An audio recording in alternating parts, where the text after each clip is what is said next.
Okay, so I had an email from the people at Lavaner, a brand we don't do a lot of here in Oz, to ask me if I would take a look at their heater and do a YouTube review. So first thing you notice is the box is quite heavy. I asked for a 5 kilowatt heater because I'm probably going to stick it in my own van and try it out. So it's a reasonably heavy box, which tells you it's reasonably substantial. So I'm going to unpack it and see what's in there. All right, so I'm going to unpack this box, show you what's in here and tell you what I find as I go. And then later on I'm going to install it somewhere and we'll see how it works. So that's boxed open. Top, we have a list of various parts, a spec diagram for how to drill some holes, a UK declaration of conformity, UK brand obviously, got a reasonably substantial piece of 5 kilowatt ducting, 2 big ducts, a couple of elbows, which I must admit they are handy if you're in a tight spot. Elbows can really help out and make a difference. I'll put them away. Under the foam, we open up and we have a box in here. The heater itself, the heater is packed in here. So I'm going to need to pull that apart, get some of that strapping tape off. But that's the heater itself. I'll pull that apart in a moment. I'm going to have a look at some of the accessories in here and see what we get. Okay, we have more 25mm ducting.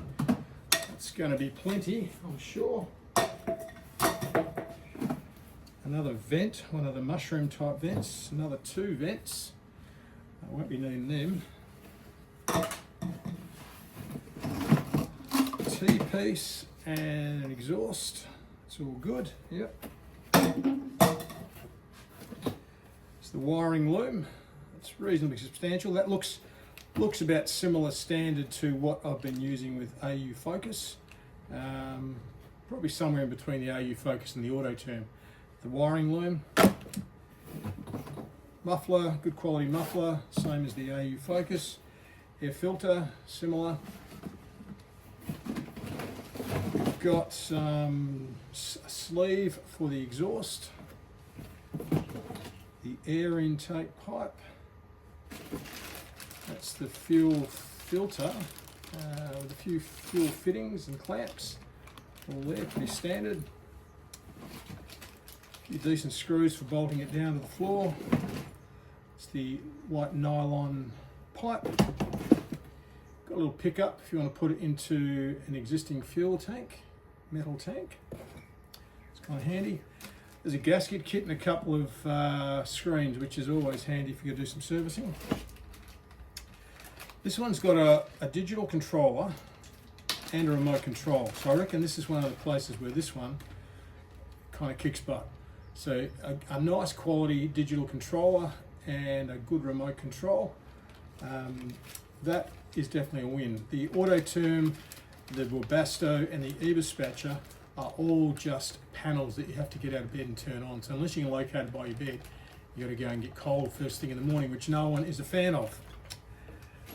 A pump, nothing impressive about that pump, to be quite honest. That's just a standard generic pump that you would find in any heater. I think you'd find the AU Focus Quiet pump is better than that, as are the eBispatcher and the Webasto and Auto Term. A few nuts and bolts for fitting things on. A mounting plate, pretty standard. Cable ties, clamps, and some more decent clamps for your exhaust and for your air intake. There's some instructions here. Let's have a look and see how they're written. Reasonably good. They're in English, which is always good.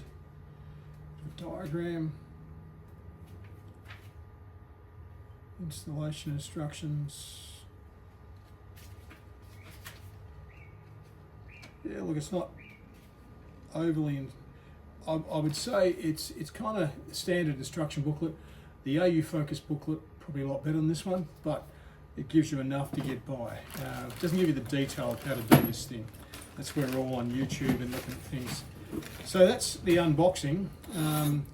Looks like decent quality. It doesn't look, looks probably about the same as the AU Focus.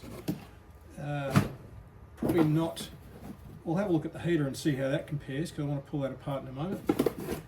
And that's, I think we're going to find, is fairly substantial. So let me pull that out of here, close this box over, with a knife, and cut that apart.